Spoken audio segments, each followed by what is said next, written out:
All right, we're at 2 o'clock. So I'm up next to talk to you about the newest parameter in the Cooperative Lakes Monitoring Program, our Score the Shore program. And I'm really excited to talk about this one. We're excited to add this into our set of parameters here in the program. Y'all have heard me all day, Joe Latimore. There's my phone number on campus and my email address. I'm a faculty member in the Department of Fisheries and Wildlife at MSU and have been involved with the Cooperative Lakes Monitoring Program in one capacity or another for about 17 years now. So healthy shorelines. I love this picture. I love pictures like this that show, a natural Michigan lake shoreline. You've got all that natural plant life growing there, the trees in the distance. You can just hear, right? Can't you just hear the birds, the frogs and dragonflies buzzing around and that kind of thing? But yet, it's not a completely primitive lake with no one there. You can see the docks and boats in the background, but in general, this lake is showing you a really healthy shoreline. They provide that habitat for birds and amphibians and other animals. Healthy shorelines help maintain water quality. They limit erosion and they slow runoff from the landscape. So you don't get the, pollution and nutrients, fertilizers, things like that making their way into our lakes. But our shorelines are threatened. We have a lot of lakes that have unhealthy shorelines. What we find is that development often eliminates important components of a healthy shoreline, and lawns and rock and seawall can remove optimal habitat locations. And foot traffic along lake shores and building a lot of docks and patios and beaches, and our desire to have an unobstructed view, so taking trees out, all remove vegetation that stops that erosion. That can be problematic. I want to show you some really interesting kind of time-lapse footage of what can happen with a lake with shoreline development. And this is, when I first saw this, and I thank Eric for sharing this with me just a couple of days ago. He's been using it in some of his natural shoreline education that he does. This is Gun Lake. Those of you who might be familiar with Gun Lake in Southwest Michigan. And what you see here is photographs from 1938 on Gun Lake. And we'll just click through here and I'll show you up to 2014. And look at how much that shoreline has changed, that development over that period. The shoreline is definitely different. And you can picture what the shoreline probably looked like back before. Here's another spot on Gun Lake, 1938. Take a look at that. We've got some houses, off to the right there, and you can see the roadways and such, but that's about it. And then 2014. That shoreline is just a little bit different there. And we'll go one more of those shots. It's just really fascinating that we have access to this older imagery that we can compare new imagery to and see this, see some roadways, and you can see some docks near the top of the screen there. So there's clearly homes and some development along there, but still you can see a lot of trees, a lot of vegetation there. And now again, to 2014, you can see seawalls. Natural shorelines aren't straight like that. So there's seawalls have been put in all through here, a lot more development, larger development homes and that kind of thing. And this is not unique to Gun Lake. These kinds of changes have happened on lakes all across Michigan and the country. So that's where we developed Score the Shore. I mentioned this was the first or the latest parameter added to the Cooperative Lakes Monitoring Program, and it came directly from us talking to participants in the program. We were ready to add something new to the program, and we said, what are you interested in? What do you really want to know about your lake beyond water quality, dissolved oxygen, plant dynamics, and that kind of thing? And it was almost unanimous. People wanted to know more about the health of their shorelines and how they could measure it and monitor it, whether it was getting better or worse. A lot of us are learning more and more all the time about how we can be better stewards of our shorelines. And a lot of lake organizations and people that care about lakes in Michigan said, this is great, we're learning a lot, but we want to know specifically what are the problems on our lake and how will we know if we're getting any better? So we developed Score the Shore. And Score the Shore is something that we designed to be a standardized approach that you can take to assess the health of your lake shoreline and to identify both those high quality areas that you want to protect and also those opportunities for improvement or restoration. And this information can be used in a lot of ways.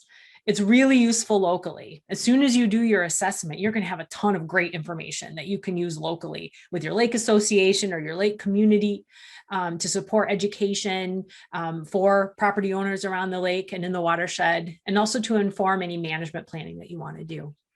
It's also going to be really useful, and it already is, at the regional and statewide level, because it's helping us assess the health of Michigan's lake shores across the state for research and reporting and really understanding where we're at and where we can do better.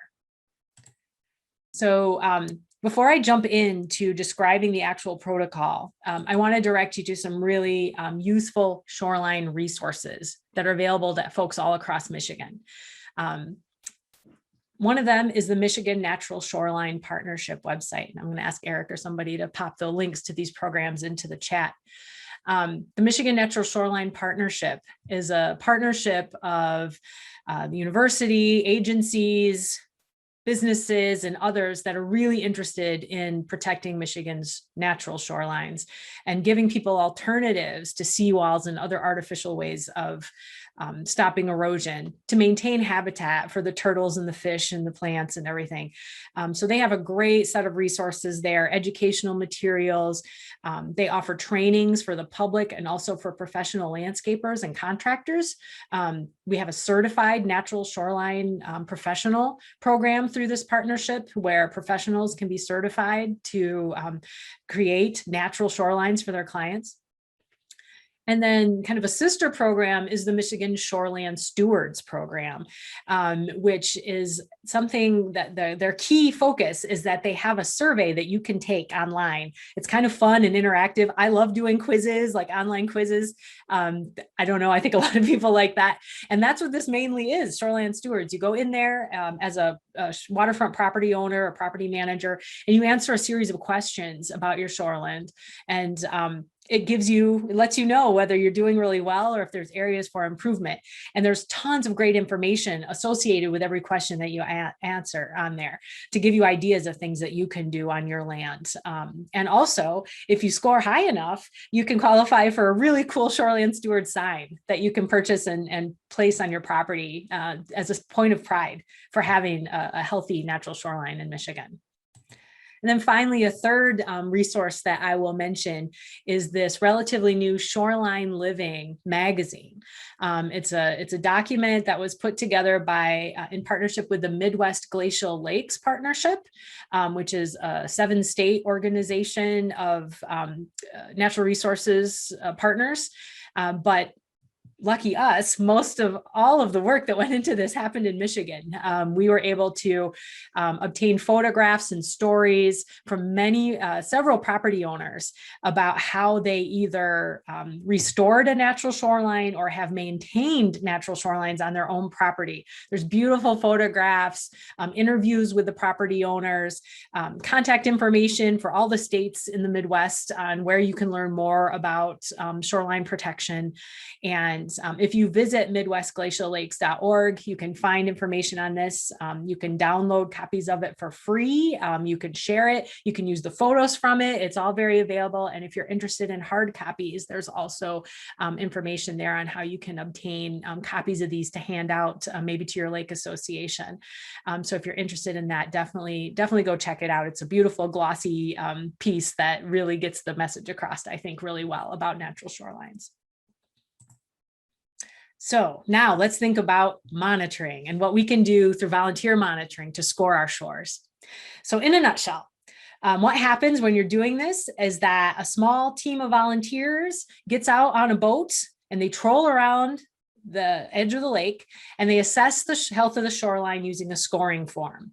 And the shoreline, we ask you to break it into roughly 1,000-foot sections, and you're going to score or assess each of those sections individually. So you're basically going to fill out a report card for every 1,000-foot section on your lake. We're going to talk about how you can do that. And in the end, you're going to have score for your lake, both for each section and also for your lake as a whole. And we'd like to say a word or two about what you can use this information for.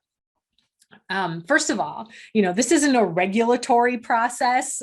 We're not trying to empower our volunteers to go out and enforce any kind of shoreline behavior by any of their neighbors or anything like that. And honestly, in our collective experience, doing a lot of education and a lot of outreach with the public, we know that approach doesn't work. Telling people they're doing a terrible job and that they must change right away is likely just to cause resistance. Instead, we think that this survey can be a really great educational tool. You can share the results with your neighbors, give them tips on how you can improve scores. One of the nice things about this procedure is that it's looking at 1,000-foot sections of shoreline. And that means it's typically not going to just be one property owner. It's a whole section of properties in most cases. And so you're not picking on any one person and what they may be doing. Instead, you're looking at whole sections of the lake and saying, well, it looks like, for example, maybe down in the southwest corner, we scored pretty badly. It looks like we've got a lot of erosion. We've got a lot of lawn going straight up to the lake shore. There's some seawalls that are blocking movement of animals and plants and stuff from the shoreline down into the water and that kind of thing. So look, here's some ways we can improve our score. So in that way, it's a really great educational tool. And people we have found very fascinated to see the scoring map of their lakes and finding the good areas and the worst areas. And they even get a little competitive, like, oh, we can do better than the folks across the lake. So it's a really great educational tool. So we really recommend sharing that information, putting it in newsletter articles or talks at your association meetings, and just kind of in your one-on-one friendly, coffee chats with your neighbors or people across the lake. It can be a really great conversation starter. All right, so say you're ready to do this. We'll walk you through the steps now. So first, let's prepare. So the paperwork that you need for doing this, you don't need any fancy equipment. You do need to be able to get out on a boat, but the paperwork is basically just having your data sheets and your pencil and your clipboard. So we have on the data site, on our MiCorps website, we have all of this that you can print out. There's the procedures and instructions on how to do this. And there's the data forms. There's a cover sheet that you just need one copy of, and that's where you just put your general lake information. We'll take a look at that in a minute. And then there's a data form for each section. So you'll need multiple copies of that, depending on how big your lake is, how many 1,000-foot sections you have going around your lake. And so you'll need to print or copy several of those out for your lake. There's a bit more equipment that you'll want. As I mentioned, of course, you'll need your boat, all your safety equipment, life jackets, all of that, and be prepared to boat safely when you're out doing this.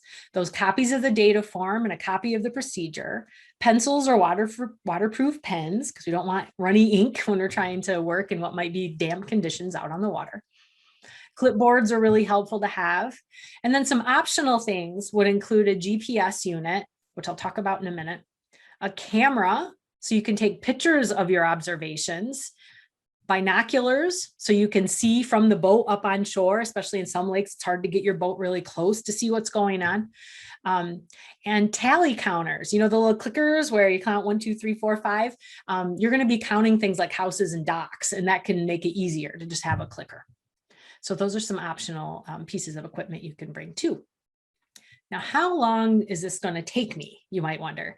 Well, it totally depends on the size of your lake. Small lakes, of course, are going to go a lot more quickly than large lakes will. But first of all, as far as when you should do it, we wouldn't recommend going out and doing it now, because you're going to be looking at a lot of the vegetation up on shore and also in the water. So don't do it any earlier than mid-June. It'll be warmer and more enjoyable out on the water anyway if you wait a little later in the summer. You want full leaf out on the trees and shrubs on land and vegetation in the water. And if you're up north, you might want to even wait a little later into July or August before you do this.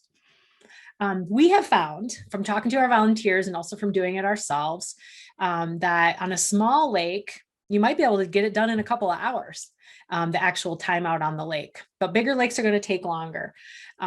We found that when we're first getting started with volunteers, and even ourselves when we were first figuring this all out, Each 1,000-foot section could take us up to 45 minutes to do, because not only do we recommend one person out there writing the score, it's good to have a couple people and making sure you agree, because you might disagree on what you're seeing, and having someone to talk it through with to make a decision on how you want to score can be really helpful. And that's going to take a little time. But once you get going at it and you know what you're looking for, 15 minutes maybe for a section, especially if you have sections of your lake that are very natural and scoring very high, those are actually pretty easy to score. It's where you have a lot of disturbance along a shoreline that might take you a little bit longer. And as far as repeating the procedure, we recommend repeating it every 3 to 5 years. This isn't something you have to do every year unless you really want to. You do it every year, maybe be recommended if there's a lot changing on your lake along the shoreline, a lot of development, or whether it's shoreline damage or shoreline improvement. If you want to score it more frequently, like every year, you certainly can. But in general, doing it every 3, 4, even 5 years, and then comparing can be really educational. All right, now there's a little bit that you need to do before you go out on the water. And the main thing is figuring out where your shoreline sections are going to be. So we have an example here. This is Deer Lake in Oakland County. They were one of the lakes that we worked with to develop this protocol a few years ago. So we spent a lot of time out on Deer Lake thinking about it and looking at it. And so here's an example. Paul actually put this example together, and I think it's really great. Here he used Google Maps online to create approximate 1,000-foot sections. Now, again, this doesn't have to be perfect. You can see that, say, in this part of the lake where it's quite curvy, Paul just drew a straight line right here, and that's fine. He drew a 1,000-foot line right there, and that's fine. You don't have to measure every little curve in the shoreline to do this. What's important, what we're suggesting that you do, is that you figure out where each section ends and begins before you get out on the lake, and you're not trying to figure it out while you're on the water.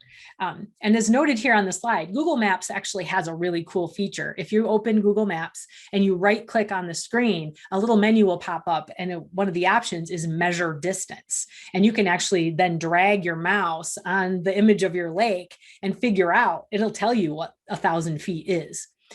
So this is a really handy thing to do. And even if you're not, super technical savvy, you can do this on a paper map too, and just use the scale on the map and estimate those 1,000-foot sections.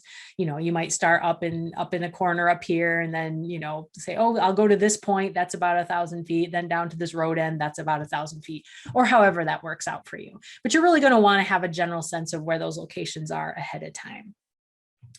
And then if you really want to make it efficient and you have access to a GPS unit, either on your phone or a handheld GPS unit where you can get coordinates, a cruise around the lake before you start scoring to associate your map with GPS coordinates or with just shoreline landmarks can be really great. So you can sketch out your map or make it on Google Maps, and then you can actually go out on the lake. You could start at one or whichever one you want and just go out and figure out, okay, I'm going to start at my house. That's my first landmark. And then I went out to my next 1,000 feet and I saw, oh, look, that's where the blue house with the green shutters is. Or maybe you have a GPS unit and you can grab that latitude and longitude and write it down. And then you'll know exactly where to go. So when you're ready to actually start scoring, you'll know where you're going. You won't be arguing with the person driving the boat about where the places are to start and stop. You'll be ready to go. So that's our recommendation to get things figured out ahead of time. As I said, you don't have to use our recommended methods for setting this up ahead of time, but it's going to make your time much more enjoyable if you figure out those 1,000-foot sections, roughly 1,000 foot ahead of time. Another thing I'll mention, a lot of people worry if they end up their last section is only 500 feet long. Oh no, what do I do? That's okay. Your last section can be less than 1,000 feet. Just when you do the scoring sheet, there's a place to note, oh, it was only 500 feet. And then you'll know that. So it's not a big deal. No need to worry. We're not being very, very precise on this. This is a general assessment of your shoreline. All right, so now we're ready to jump in to the actual scoring process. So how's this going to work? What we recommend is that it's great to have 3 people on the boat. One person is just going to have to be driving the boat because you're going to be going back and forth. You're going to be finding certain spots, and you'll see that in a minute. So having somebody focused on navigation will be really good. And then having at least 2 other people with data forms writing down their observations so you can discuss them and agree on them is really helpful.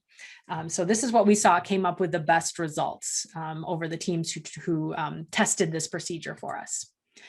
And then here's what we recommend you do, because some of the things that we're going to ask you to observe that we'll look at in a minute, it's okay if you're it's actually better if you're out from shore, maybe 100 yards.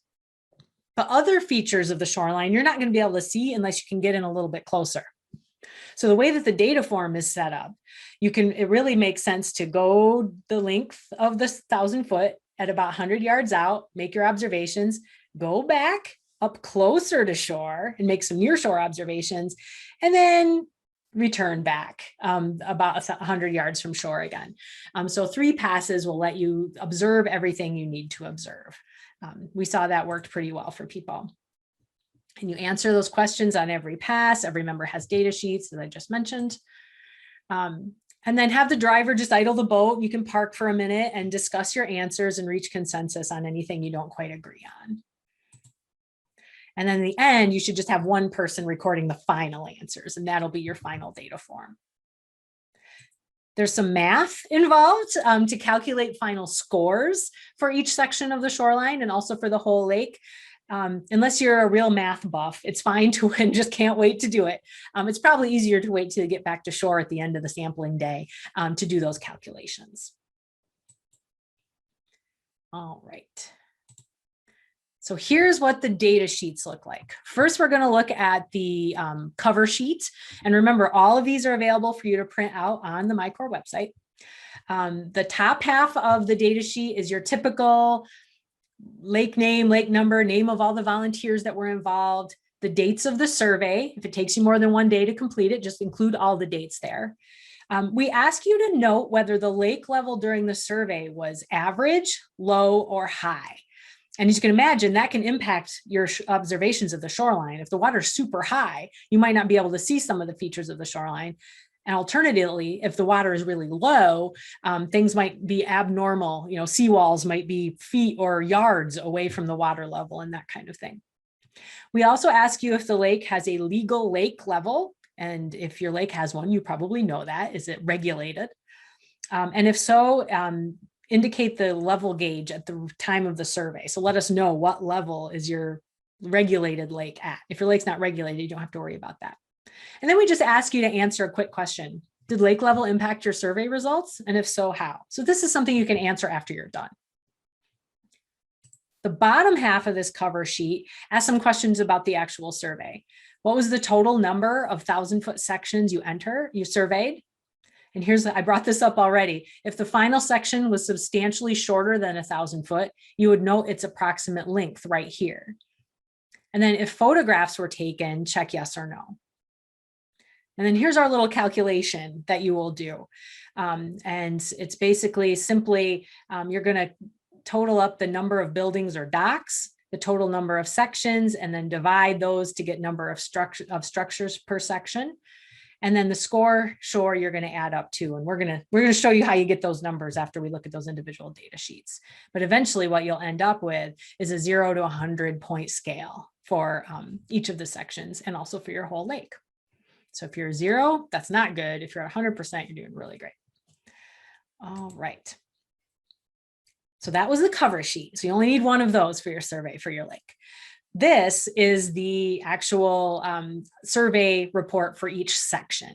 And again, I've divided the data sheet into 2 halves. This is the top half of the sheet, and then we'll look at the bottom half of the sheet.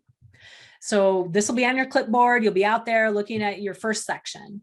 The first thing, write down maybe section number 1. I'm on Dead Spider Lake. I'm in Grand Traverse County, and it's July 1st, 2021.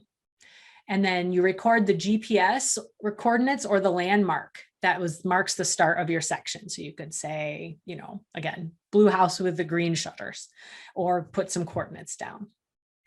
All right, we're going to do that first pass by at about 100 yards out from shoreline. You're out a little ways so you can kind of see the whole 1,000-foot section from where you're parked on the water. Here, you're just going to do a couple quick things. You're going to count the number of homes or major buildings. Oops, here we go. So that's where the clickers are handy. You count how many homes or major buildings you can see from the boat. If you know things are there, but they're way hidden or obscured, I wouldn't count them. Just count what you can see. And also, how many docks or boat lifts do you see? And sometimes people will ask me, well, what if I have a marina? And we'll get to that, where there's a lot of slips. The second pass, now you've count those things. Now you can get in a little closer, move the boat in a little closer and kind of cruise along your 1,000-foot section. You're going to answer a bunch of questions. First, you're going to look at the littoral zone characteristics and shoreline erosion. So when we say littoral zone, we're talking about the aquatic area of the shoreline, not up here on land, looking in the water. We're going to have you answer some questions about the emergent and floating vegetation, the submerged vegetation, whether plant management is happening, if there's downed trees or woody debris in the water, and if there's erosion along the shoreline. We're going to look at pictures of all of this stuff in a minute. And you'll see here, a lot of the questions are based on percentages. So for example, I'm going to look at this very first one here, and we'll look at it again. The percentage of emergent or floating vegetation. So say lily pads. There's a lot of floating lily pads along the shoreline. If there was a lot, you might pick way down here, greater than 75% of that 1,000-foot section had lily pads, and I'd put an X right here. Now what that means is you're going to get 4 points. That's what that number in the parentheses mean. But maybe there's a lot less, maybe less than 10%. There's only a few lily pads. I might check this. When I start doing my math, it's going to give me 1 point. Okay. And you're going to do that for a lot of these other things. And we'll look at that all in a second. So let's look at the bottom half of this data sheet. Now you're going to go back out. So you can see that whole 1,000-foot section from the boat again. And here you're going to look at up on the land, that riparian zone, the land near shore. And you're going to look at the lawn and beach and impervious surface. You're going to look at the vegetation belt, what's unmowed along the shoreline, if anything, and how deep that is. You're also going to look at shoreline erosion control practices.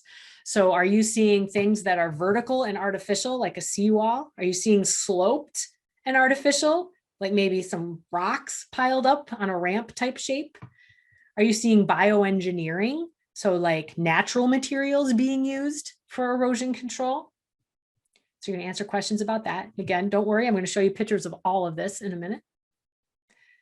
And then finally, you're going to record whether you see or the GPS or landmark at the end of your sheet. So there we go. Now, if we flip the sheet over, you will see the calculations. And with a calculator or a spreadsheet, this math is really easy. I know the numbers look kind of random, but it's just the way the scoring adds up so that your scale transforms to 0 to 100 points, because that, of course, is easier to talk to people about. When they hear something got a 95% or 95 points, they immediately think that's good. So that's what we used, was a 0 to 100 scale. And then at the bottom on the back of the sheet, you can write any comments or concerns that you have. All right, I think we're ready to go in and look at some pictures, unless there's any questions that would be helpful for me to address before I do that. I'll take a drink while I wait and listen. Yeah, sure. I think we have a few questions that are starting to build up. So sure. Sorry, I need to scroll through a few. So let me know if this this is a question about passes. Mm-hmm. Are the 3 passes A to B, B to A, and A to B? Yes, that's exactly what they are. I understand what they're asking. Yes. Perfect. You're going to go out, back, and out again along that length of that shoreline. Yes. Perfect. I'm aware that some shoreline evaluation is being done with drones. Mm-hmm. Do you want to comment at all on how that fits with Score the Shore? Yeah, so that's just another way of looking at shorelines. It is very, the thing about it that's kind of cool is that you end up with imagery, right? What drones are doing is they're taking a lot of pictures, video or photographs of the status of the shoreline. And so you can see a lot, and that's then you can take all that imagery and sit at your comfortable desk with your computer and look at it. And if you wanted to score it in some ways, you could. Some things, the angle might not be good to see, but in some things it's very useful. So it's another way, another approach. If CLMP could provide everyone with drones, maybe that would be the way we'll do this in the future in some ways. But for now, this is a way to do it with all you need a boat. That's as high tech as you need to get for it. And it does get you that data right away. You don't have to go back with images at your desk and then try and do the scoring that you want. So there's benefits to both, and I appreciate both approaches. How frequently should scoring be done? As I mentioned, every 3 to 5 years for a lot of lakes is sufficient. We've had lakes that are interested in doing it more often, and we certainly don't discourage that. They may not find that things change very much from one year to the next, but after a few years, they may see changes. Where I would recommend more frequent surveys would be when, if there are a lot of changes happening, maybe there's a whole bunch of new development on your lake, or maybe your lake has taken on some restoration projects and a lot of education, and you want to be able to show, look, in just 2 years, we've improved our score from 70 to 85, for example, then that would be a great way. This would be a great tool for doing that. What if vegetation present is a known invasive aquatic exotic plant? Is it still a high score? It sure is. And so we don't distinguish between invasives for this program because invasives can still provide some habitat. And so we're looking at it really from a habitat quality standpoint, and we are not asking the volunteers to not only collect all that other information, but also figure out what species of plant they're looking at. If you're interested in documenting the invasive plants in your lake, then the Exotic Aquatic Plant Watch that we're going to talk about next is a great complement to Score the Shore. So I just have to ask before we move on, there are more questions. Would you like more now, or would you like some at the end? Looking at the time, I would say, why don't we hold for now what's left, and maybe I'll answer some of them as we go through, and then I think we will have time at the end as well. Perfect. All right, so you've been looking at my picture of docks. If you remember, one of the first things we were going to ask you to tally on that first pass on the data sheet was to count houses and buildings. You guys know what houses and buildings are, so I'm not showing you pictures of that, but also docks. And when you have complicated setups like this, where there's a lift and there's another space to dock another boat on the other side and that kind of thing, what's probably easiest and what we recommend is basically counting the number of boat parking spaces that you see. So you may have a single structure that has 4 spots for boats. I would count that as 4. But a lot of lakes just have single docks, and that could just be one. But if you have a lot of complex marina type setups, you want to account for that. So I would count those as multiple. All right. Now, I've put it's small, but it's also to remind me a little bit some of this scoring. Remember, again, vegetation, we talked about lily pads and such. So it's deciding what percentage of the shoreline, none, less than 10%, 10 to 25, 25 to 75, or more than 75% is covered by whatever you're looking at this question. And in this case, it's emergent and floating vegetation. So what we mean by floating vegetation, here's an example. Familiar lily pads, they're floating right there at the surface. That's an example of floating vegetation. When we say emergent vegetation, we're talking about aquatic plants that begin in the water but grow up out of the surface. Things like reeds and cattails. That's emergent vegetation. So we lump those together. And so this would be an example of what you're seeing here. That's a lot of coverage of emergent and floating vegetation. And if what we saw here was 1,000 feet, it's not. But if it were, we'd say this was definitely more than 75% covered by emergent and floating vegetation along that length. So I would check that greater than 75% box. Here's another example of emergent and floating vegetation, just different species. But again, you have aquatic plants poking up out of the water, also floating on the surface. So you would include that in your estimate of the coverage along that shoreline length of emergent and floating vegetation. What about floating algae? This is a case where a lot of this is mats of floating algae. Yes, this counts too. This is still aquatic plant life. It is still floating on the surface, even if it's not a plant that you particularly care for. And also, even if it happens to be an invasive plant, we're still going to count it. So include that in your estimate of what percentage of the shoreline length supports emergent or floating vegetation. The next question is about submerged vegetation. So what we mean by that is plants that grow primarily under the surface. And so, you may need to get up a little closer and look around, again, to get an estimate along that 1,000-foot section of how much of that 1,000-foot exhibits submerged vegetation. There's some other examples of submerged vegetation that you might see. We also recognize that in some situations, due to the water color or the depth of the water, you might not be able to see if there's submerged vegetation or not. And if you don't feel comfortable making that estimate because you can't see it, you'll notice in the example, a little example there at the top, the data sheet does give you the option to answer unable to see instead of giving an answer. The next question asks you if aquatic plant management is evident or known. So do you see evidence of aquatic plant management happening along this 1,000-foot section of shoreline? Or if you don't see evidence, do you know? Like, they just sprayed last week, or they do it every year or something like that.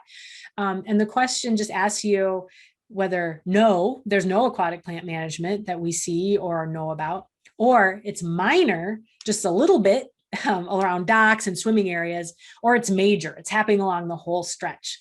So here's an example of some aquatic plant management. Here someone has installed a bubbler system. It's a small localized bubble maker that is moving this algae out of the way to kind of keep it clear from that area. Maybe that's where they like to swim or fish or put their boat in. That's very small scale. Something like this would be minor plant management. But we may also be aware of major plant management. Here's a harvester, an aquatic plant harvester that mechanically removes aquatic plants. If that's happening all along the shoreline, then that's a major aquatic plant management, and that's the choice you would check. Here's another example of a kind of aquatic plant management seen above from perhaps a drone. These are weed rollers. These are devices that roll around and knock down the aquatic plants in a circle area in front of people's property. And if you look here, you can see the patterns that they've been used all along here, not here, but then again, all through here and also over here.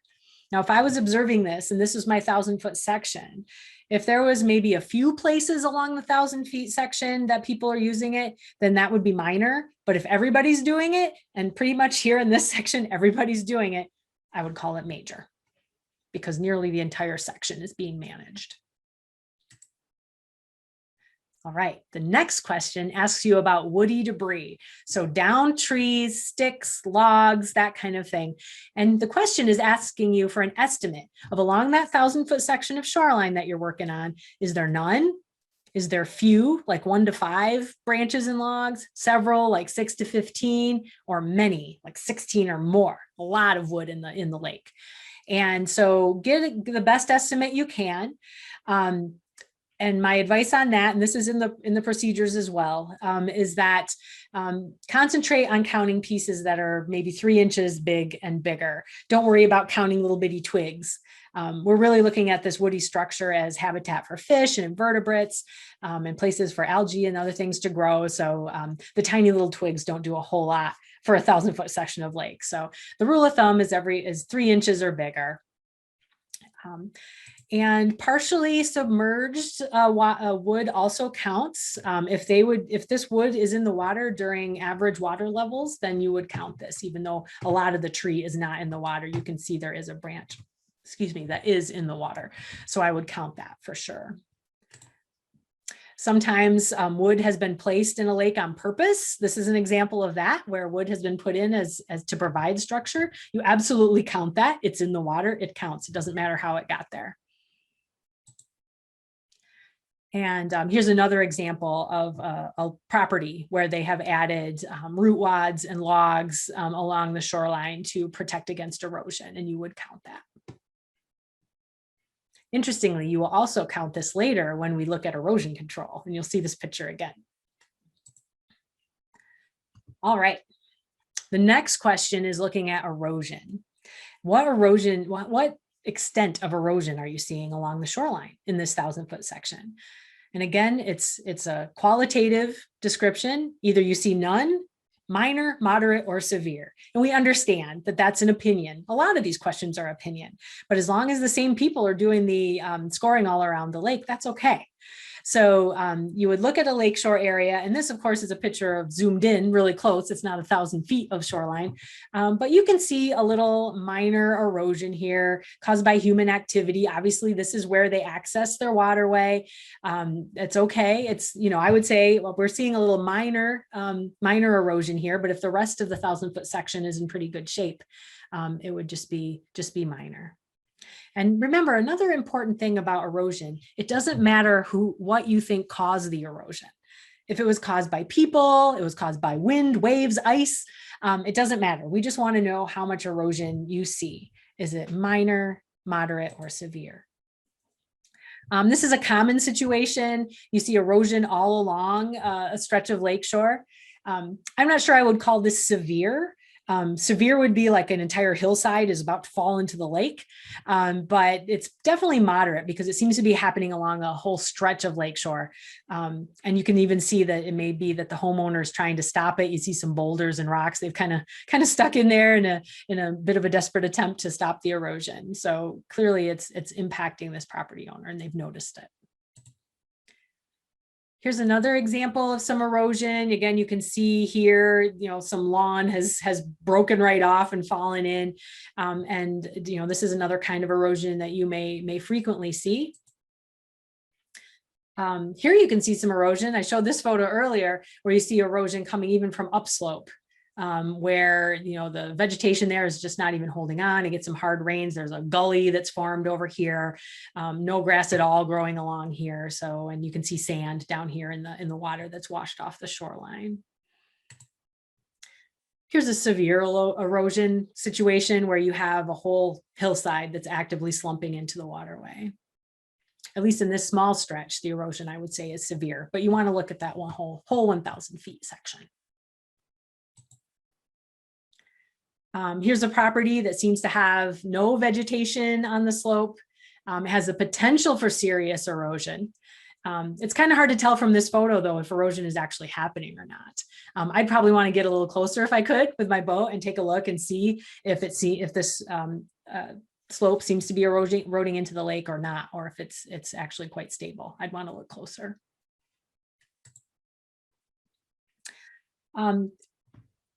Here's a question for you, and I get this one a lot. If you see a sandy beach along a shoreline, especially one that doesn't look very natural, this one looks like they built it, right?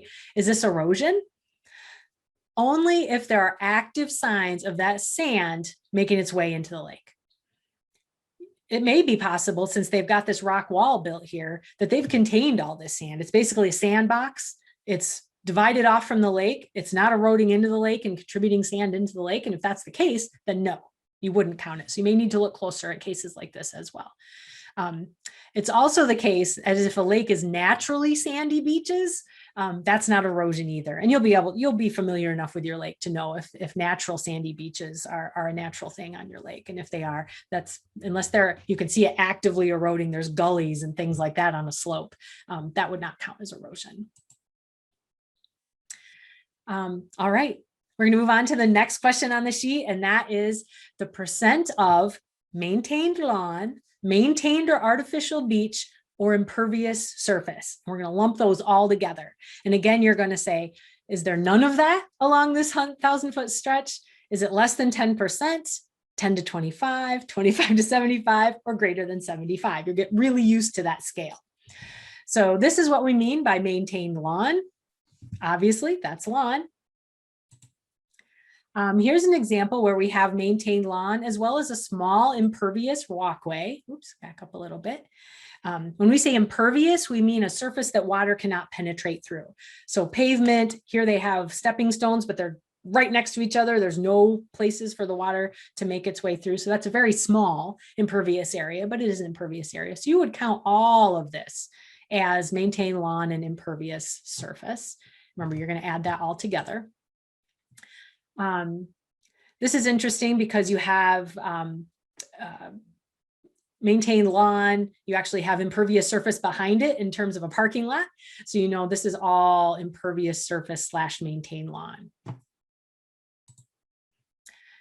Here's another example of impervious surfaces. This part here where the patio blocks are together, that basically acts as concrete. Rain is not going to be able to soak in here. The gravel is not impervious surface though. And then we have maintained lawn in the background. Here's another example of quite obvious impervious surface, basically just a cement patio with no vegetation at all. Here, looking at this property, I would say, yep, there's definitely maintained lawn. There's what looks to be artificial beach, meaning the sand was probably brought in for this area. So I would count all of that, but then you can see there's some natural areas here and here. So you'll just take that all in as you're making your estimate. Here's this beach again. Here's where you can count this. Even if it's not eroding, you wouldn't include it in the erosion question, but you would count it as artificial beach. All right, the next question is looking at the unmowed vegetation belt. That belt of vegetation that you see, for example, in this picture, here's the depth of the belt and there's the length of the belt. And so it's asking us, first of all, what percentage of our 1,000 feet, which of course goes beyond what we're seeing here, has an unmowed vegetation belt? So that's any vegetation other than mowed lawn. What percent of the section is not mowed lawn would be another way to answer that question, and as long as it's vegetation. And there's also a question what the average unmowed depth of that belt is. Now, if you look at this belt, it goes all the way down here as far as the percentage that it's covering, but the depth is not very deep. This is only a couple of feet. So it would go into the under 10 feet if this was our average belt. Okay, because we want to know how far back that unmowed vegetation goes. Is it just a little narrow strip or is it something a little wider? Here's an example of a real narrow strip.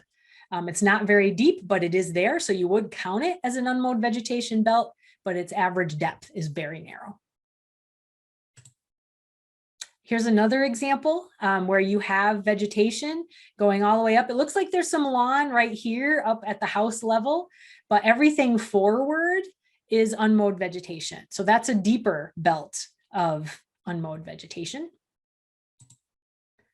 And then here's one that seems to go back pretty much as far as the eye can see, and then maybe even can't see. So if it goes all the way back that you can't see through it and you don't even know how deep it is, you can just say it's definitely greater than 40 feet deep because it's just going right from shoreline plants right into shrubs to trees into a forest, and I can't see how far back it goes. And here's another example of a nice little shoreline that shows you've got really deep unmowed vegetation belt here. It seems to go all the way back to the trees there as far as I can see and beyond. And here it's got a narrow little strip. So there's some narrow belt here and then a very deep belt here. So you're going to have to think about all of that when you decide, well, what's the average across the whole 1,000 feet? All right, now we're getting into erosion control structures, everybody's favorite. You're going to estimate how much of the shoreline and your 1,000-foot section is vertical artificial erosion control. Basically, that's seawalls, things that are vertical and they're human built. So here's an example of one that's definitely a vertical artificial structure. It's going straight up and down. Here's a metal one, again, going straight up and down, vertical artificial structure, and there's a whole lot of it in this image. It can also be made of concrete or stone, again, vertical artificial. You may also see it built of boulders. Here, again, large boulders, they really do basically make a vertical wall. Sometimes there's a little slope to it, and I have a rule of thumb for determining whether it's vertical or sloped. And my rule of thumb is what I call the turtle test. And so if there was a turtle swimming around in here and it wanted to get up on land, would it be able to climb over this? No. it's not going to make it. It's going to start up and it's going to fall over on its back and back into the water. If that you assume would be the case, then that structure I include in my vertical artificial structure. This is also a common experience you'll see. You'll see a vertical seawall with rock sloped up to it. Again, let's apply our turtle test.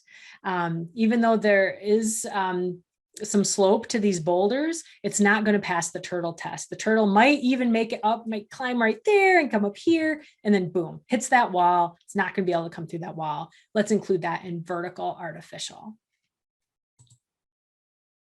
It's another example of some vertical artificial. Even if it is a little bit upland, it's still kind of a straight up wall.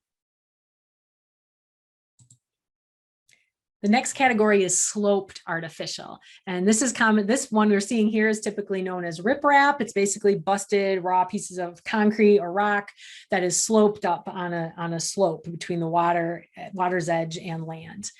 So this is a very common type of sloped artificial.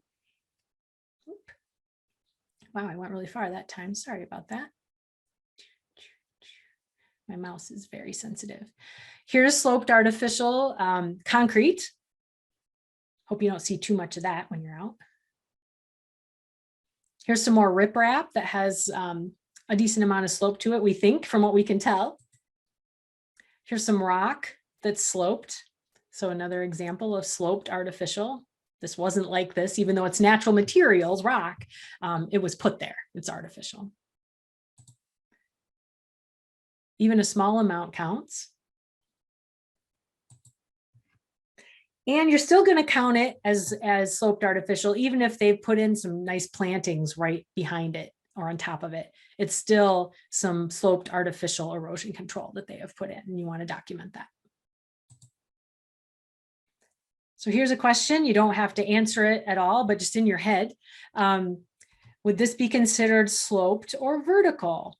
Now I look at that, and at the foot of the slope, where the water reaches the land, you do see some sloped rock and riprap. And then there's vertical rock walls that create the terraces upland of the riprap. So try the turtle test. Can a turtle make it up onto dry land? I think it can. I think it can make it on this slope and kind of, it would be up on land. It would be on land before it hit that wall. So I would call it sloped. Here's another question. Is this one seawall, meaning vertical artificial, or is it riprap, sloped artificial? And even though, let's think of our turtle again, even though we have some rocks piled up here at the bottom to slope a little bit, that turtle's still going to hit the wall and not make it up onto dry land. So it's still vertical artificial. Same example, same kind of deal, I would say, although there may be a possibility the turtle might be able to make it up back here. It's hard to say. So you'll have to make your judgment call when you're out there on your boat with a situation like this. All right, now bioengineering. Here's a classic example using Coir logs. These are made from coconut fibers that will biodegrade over time. These have been installed and plants have been planted among them to grow, and their roots will eventually take the place of these Coir logs. This is bioengineering, and you'll most often see it in small installations, residential installations. Here's a zoomed in picture of what that looks like. You'll see stakes that are put in to temporarily hold them in place, and the plants will grow and fill in. But it's not always on small scale. You may also see some of these larger installations. This was done in a county park area where they wanted to use natural materials to stop erosion. And so we classify that separately than we do like artificial steel walls and boulders and that kind of thing, because that will eventually transition into a natural soils and plants. And here's this photo of this home again that has the roots and logs that were put in as a kind of bioengineering. So you would also count this as bioengineered erosion control, placed stumps and branch bundles. We're going to end with a couple little slides here as we're going through our slideshow of pictures, stuff like this. Well, besides being kind of ugly, you kind of look at it and go, okay, I have some artificial erosion control here. And I'm pretty sure turtle could manage it if they really wanted to. So that makes it sloped. And I also have a belt of unmowed vegetation. So I would count that as well as I was answering those questions. Something like this, it's tough to say. It's not like a nice, easy slope. It's kind of needs some maintenance or replacement here. I can think of a lot of things they could do to improve along here. You can see there's definitely some erosion. They have a cone to prevent people from falling into the lake, I think. This poor dock here is falling into the lake. They're having some troubles. But again, to decide whether we know it's artificial, these are like railroad ties. Is it vertical or sloped? I'd think about my turtle again. From what I can see in this picture, it's probably in the vertical category. I don't know if a turtle could navigate that.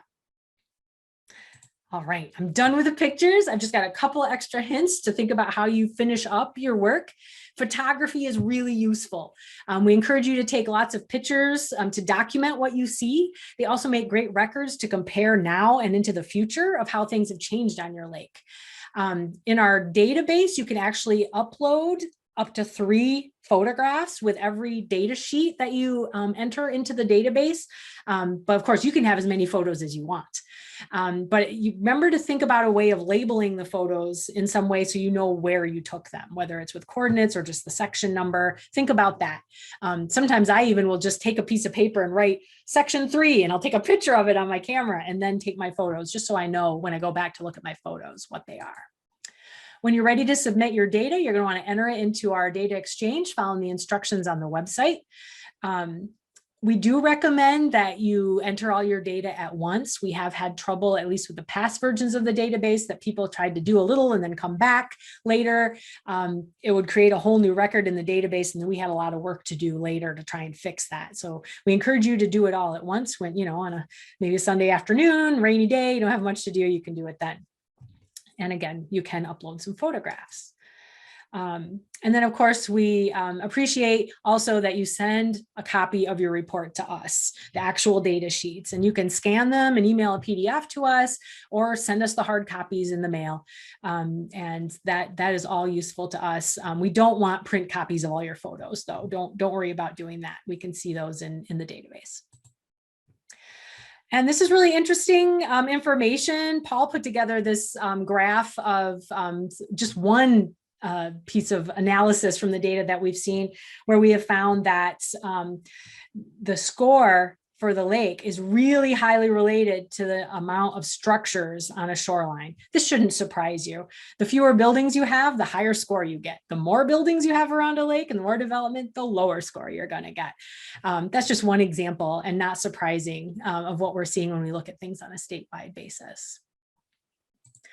All right, we may have a couple minutes for questions. So I'm done with my slides. I answered a few of them as we were going through. We have a couple more minutes now before the break to maybe answer a couple more. And there are a couple more, and some of them just will be some refresher part 2 or some clarification. Do you just score only the main portion of a lake? What about the canals? Good question. We tend to emphasize doing the main lake, but on those lakes that have canals, if you want to do it, you certainly can. But what I would recommend potentially is when you get to that point where you're going to calculate the score for the lake as a whole, basically your average lake score, you might want to average the canals separately than the lake, just because the lake is going to behave different. It's got more wave action than the canals. Ice will impact canals and the open water a little differently, and so forth. So you certainly can do the sections wherever you want to. But I would recommend when you get to that lake-wide average, just look at the lake scores, and then if you want, you could do a separate average for your canals. Are shorelines from islands included in the survey? I tend to, yes, tend to do that, include that shoreline of your islands. Yes, that's my short answer. Yep. How do you determine the shore limits of an impoundment? As in, where does the river stream end and the lake begin? Good question. And, what I tend to do in most cases is I will look at like a map or an aerial image of that impoundment and kind of go, okay, here's where it starts to widen out. It starts to act more like a lake. And you may also be familiar from your experience on that impoundment where flow slows down a lot. Like if you're floating down the river and then you make your way into the impoundment and your boat just kind of stops because there isn't much flow left, that's where you're seeing, the basin is widening out. It's acting more like a lake than a river. And it's just fine to kind of make an imaginary line there and use your judgment on that. Okay, this one has some applicability, I think, to others, but so this particular lake has an RV park on the shoreline. How do you count that as in the number of homes or major buildings? Yeah, I would count. That's a good question. So I would tend to count every RV or trailer or whatever it is that's in that first, maybe in that first row.